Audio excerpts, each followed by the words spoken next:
styrofoam cutter at ay upgrade po natin. May sensor na po dito.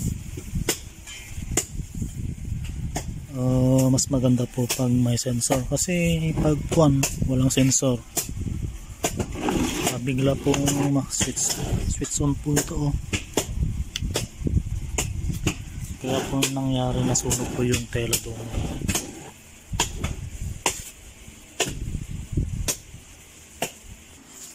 Kinakpan po nila.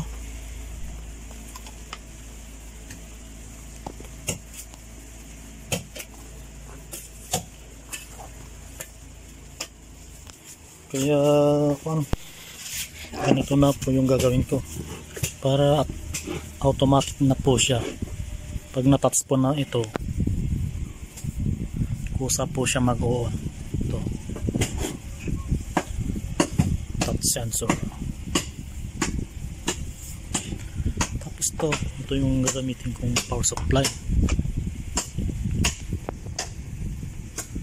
12 volts.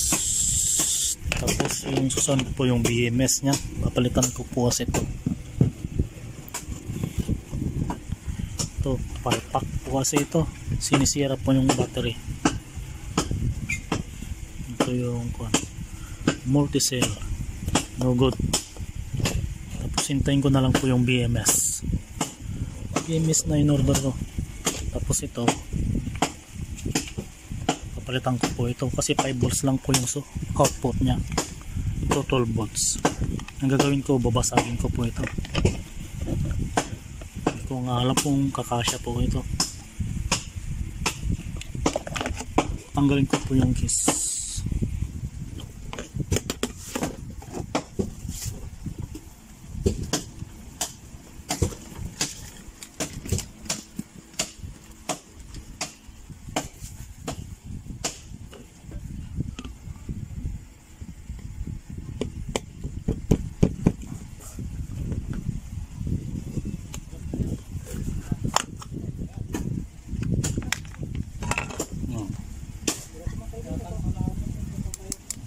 Ilipat ko po dito.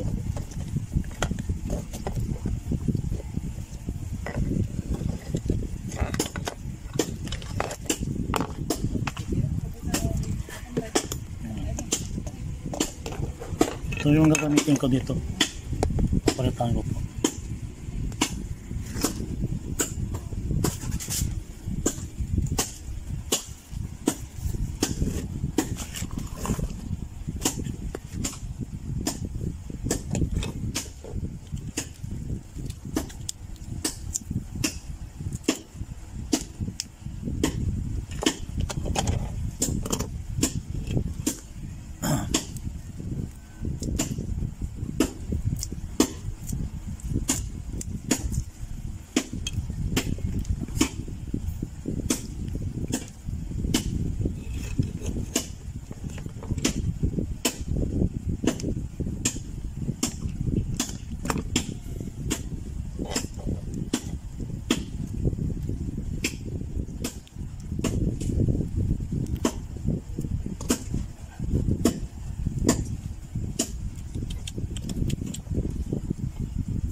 Sakto.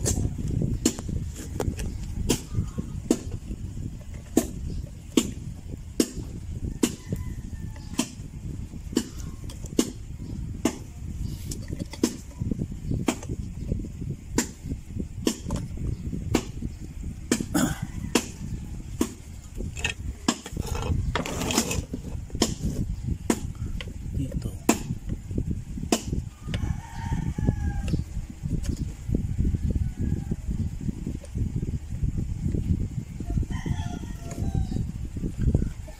Ipos ko muna. Tatanggalin ko muna ito. Tapos ko na po na-install yung ito. Ang galing po sa tinuklap ko kanina.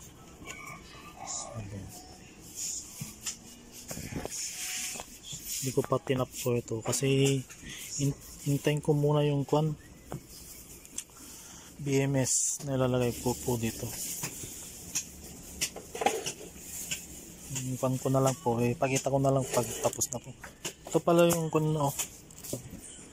touch sensor po niya. Ang dalawa. Touch sensor.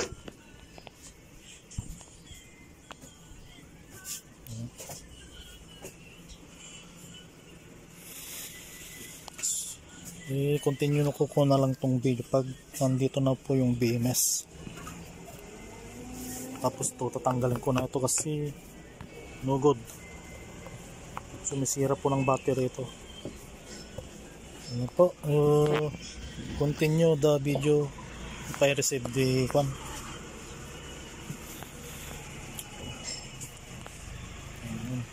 BMS po. Full volt yung output niya. 20 ampere.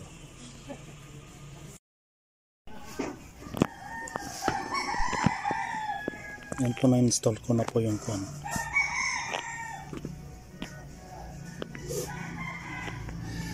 ito yung touch sensor niya, mga transistor niya BC547 o BC557 dito, capacitor, tapos yung touch one niya. May issue lang po ito, pag power supply po yung gagamitin, gagana po yung touch screen nya. Kaya pag battery, hindi po siya gagana yung touch screen nya. Kaya may ginawa ko ito, yung positive, yan, positive nilagay ko sa labas. Pakita ko yung doon sa labas, hindi siya gagana pag battery. Ito po, kaya may nilagay ko sa positive supply po ito.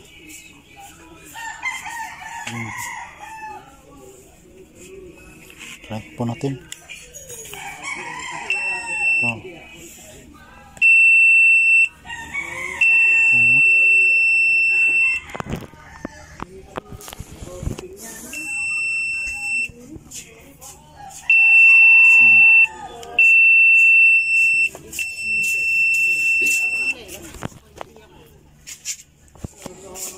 Lagyan ko na lang po ng indicator dito para makita ko po pag open na po siya.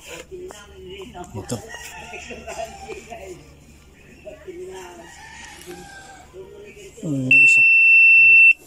Okay na po siya. Tapos indicator. Doon na lang po siguro. Ito. Iniwat.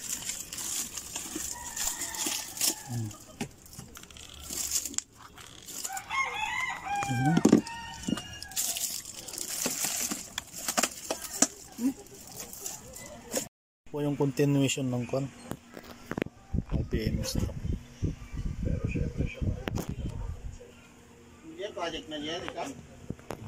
May protection piece din po siya. Ayos ko na. Ito yung touch sensor.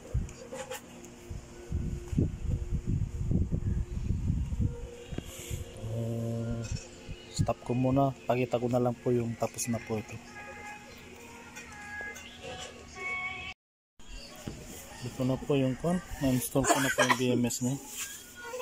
Papunta po doon dito. Ito sa kabila.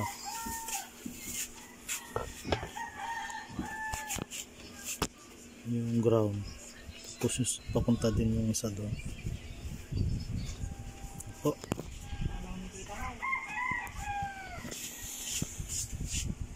Tapos testing po natin to. So, paano mag-operate po kung ginawa ko.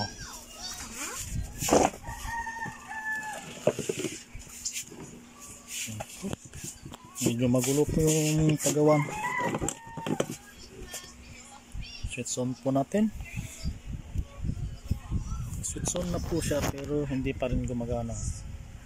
Hindi siya umiinit. Pero pag tinats po naman ito, saka lang gagana.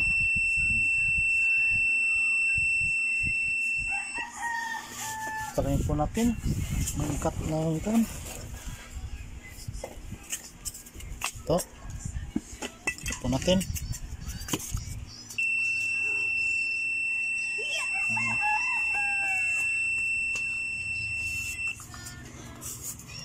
Ganun po yan. Wala na si tita. Pero wala si tita. Okay. May buzzer pa siya. Tapos pag na wala. Yan.